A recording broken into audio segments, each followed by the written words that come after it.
the final frontier is no longer reserved for NASA astronauts and science fiction heroes. With the advent of space tourism, the idea of vacationing beyond Earth's atmosphere is quickly becoming a reality for those with deep pockets. And as companies like Virgin Galactic and Blue Origin compete to launch the next billionaire into space, the possibilities for space travel are expanding faster than a rocket booster. From orbital hotels to private space stations, it seems like the sky's not even the limit anymore. So buckle up and get ready for a journey through exciting world of space tourism. Jeff Bezos and Richard Branson launched themselves into the upper atmosphere last year, and now the space tourism market is taking off faster than a rocket ship. You can reserve anything from zero-pressure balloon trips to astronaut boot camps and simulated zero-gravity flights. Sign me up for all three. But hold your horses, space cadets. The Federal Aviation Administration is still dragging their feet on approving most of these out-of-this-world trips, and the first space hotel hasn't even broken ground yet. And let's not forget about the price tag. Unless you're a billionaire, space tourism is still light years out of reach. But hey, according to UBS, the space travel market will be worth $3 billion by 2030, so maybe start saving up those pennies now. How far will you go?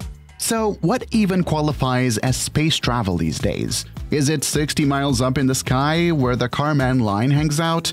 Or is it a little closer to home, say 50 miles above our heads?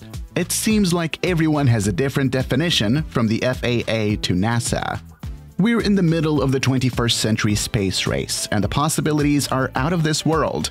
We're talking about 10-minute space vacations, orbiting space hotels, and maybe even colonizing Mars.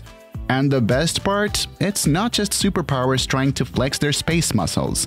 Private companies are joining the party too. We've got Jeff Bezos' Blue Origin, where even Captain Kirk himself, aka William Shatner, got to take a ride. Then there's Richard Branson's Virgin Galactic, where tickets for a suborbital spaceflight start at a mere $450,000. A bargain, really. And of course, we can't forget Elon Musk's SpaceX, which just launched an all-civilian spaceflight without any trained astronauts. Branson's first flight got up to about 53 miles, while Blue Origin reached the 62-mile mark. But leave it to SpaceX to go above and beyond. Their rockets reach more than 120 miles above Earth. So that's what I call out of this world. They're all competing to make space travel easier, more affordable, and more accessible to the everyday Joe Schmo. But hold up, did you know that private spaceflight is not a new thing? That's right, commercial companies have been playing a role in the aerospace industry since the 1960s. How to go above and beyond. Blue Origin and Virgin Galactic are both ready to take you to the edge of space, assuming you're willing to shell out the big bucks. Blue Origin is keeping its prices a mystery for now, but that hasn't stopped them from raking up waitlists full of eager space tourists. Meanwhile, Virgin Galactic is selling tickets for suborbital jaunts that offer a few minutes of weightlessness and breathtaking views of our planet.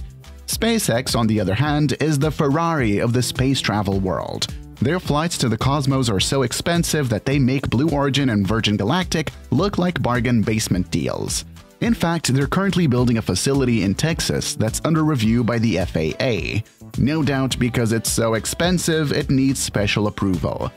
If you're interested in booking a trip, there are experts like Craig Curran, owner of Deprez Travel in Rochester, New York, who specializes in space tourism. He even has a special space travel arm called Galactic Experiences by Deprez, where he sells everything from rocket launch tickets to astronaut training. Although, let's be real, selling tickets to space is not an easy business. Curran admits that most sales come from peer-to-peer networking and that people who can afford to spend hundreds of thousands of dollars on a space trip don't exactly run in the same circles as the rest of us. While the number of space tourist launches is still pretty low, the competition is heating up.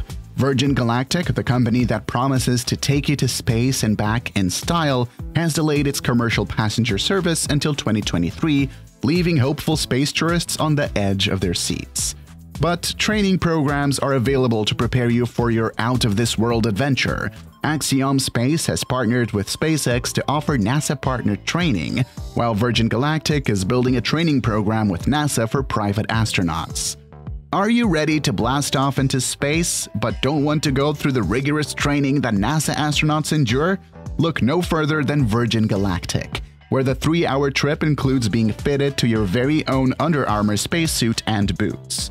And if rocket rides still seem a bit too hair-raising, why not try a balloon ride to space? According to Jane Pointer of Space Perspective, their spaceship Neptune offers a smooth and gentle ride at a mere 12 miles an hour.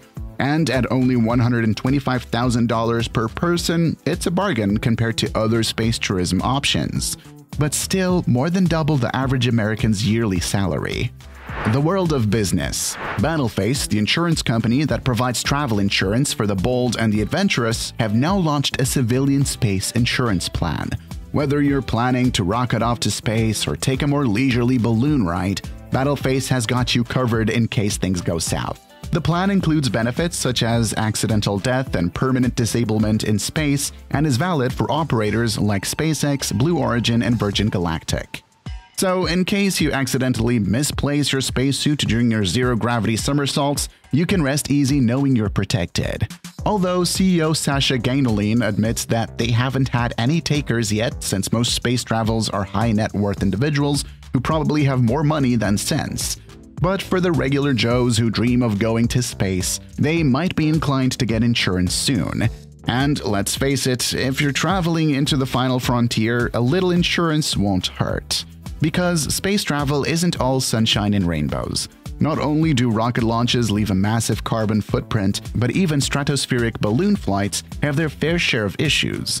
Worldview's balloons, for example, are fueled by helium, a limited resource that can cause some potential problems. What if you want to stay a while?